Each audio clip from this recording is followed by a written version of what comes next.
ക്രിസ്തുവിൽ എത്രയും സ്നേഹം നിറഞ്ഞവരെ, ജീവിക്കുന്നവരെയും മരിച്ചവരെയും വിധിക്കാൻ അവിടുന്ന് മഹത്വത്തോടെ വീണ്ടും വരും എന്ന് നാം വിശ്വാസ പ്രമാണത്തിൽ ഏറ്റുപറയുന്ന ആ വിശ്വാസ സത്യത്തെ ഊന്നിപ്പറയുന്ന സുവിശേഷ ഭാഗമാണ് നാം ഇന്ന് വായിക്കുകയും ധ്യാനിക്കുകയും ചെയ്യുന്നത്. ലൂക്കാ എഴുതിയ സുവിശേഷം 21 അധ്യായം 27 വാക്യം.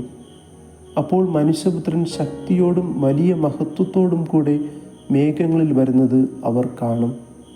മനുഷ്യപുത്രൻ ശക്തിയോടും വലിയ മഹത്വത്തോടും കൂടെ മേഘങ്ങളിൽ വരുന്നത് അവർ കാണുമെന്ന് സുവിശേഷകൻ പറയുമ്പോൾ കർത്താവിൻ്റെ ആഗമനം ഉറപ്പായും സംഭവിക്കും എന്നത് തന്നെയാണ് അതിൻ്റെ അർത്ഥം. ഇത് സംഭവിക്കുമ്പോൾ നമ്മുടെ മനോഭാവം ഇപ്രകാരമായിരിക്കണമെന്ന് തുടർന്നുള്ള വചനഭാഗം പറയുന്നത് ഇപ്രകാരമാണ്: നിങ്ങൾ ശിരസ്സുയർത്തുകയും നിവർന്നു നിൽക്കുകയും ചെയ്യുവിൻ, കാരണം നിങ്ങളുടെ വീണ്ടെടുപ്പ് സമീപിച്ചിരിക്കുന്നു.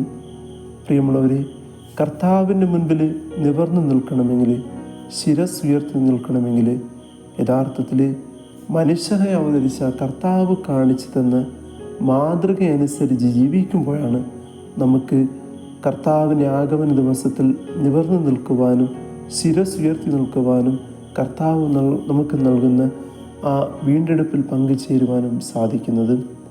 മനുഷ്യനായി അവതരിച്ച കർത്താവ് നമുക്ക് നൽകിയ മാർഗം മറ്റൊന്നുമല്ല, സ്നേഹത്തിൻ്റെ മാർഗമാണ്.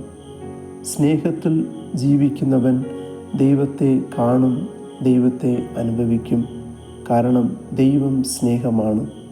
ആരൊക്കെ ഈ ഭൂമിയിൽ സ്നേഹത്തിൽ, ദൈവത്തോടുള്ള സ്നേഹത്തിലും അയൽക്കാരോടുള്ള സ്നേഹത്തിലും ജീവിക്കുന്നുവോ അവർക്കൊക്കെ നിവർന്നു നിൽക്കുവാനും ശിരസ്സുയർത്തി നിൽക്കുവാനും സാധിക്കും.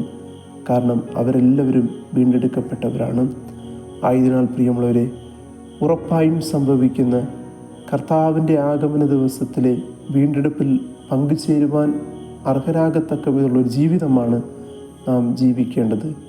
ആ ജീവിതത്തെക്കുറിച്ച് പറഞ്ഞു തരുവാനാണ് ക്രിസ്തു ഈ ഭൂമിയിലേക്ക് കടന്നു വന്നത്. ആ ജീവിതമാണ് സ്നേഹത്തിൻ്റെ ജീവിതം. ആയതിനാൽ സ്നേഹത്തിൻ്റെ ജീവിതം ജീവിച്ചുകൊണ്ട് നമുക്കും കർത്താവിൻ്റെ ആഗമന ദിവസത്തെ പ്രതീക്ഷയോടും സന്തോഷത്തോടും സ്വീകരിച്ചുകൊണ്ട് കർത്താവിൻ്റെ വീണ്ടെടുപ്പിൽ പങ്കുചേരാം. ആമേൻ.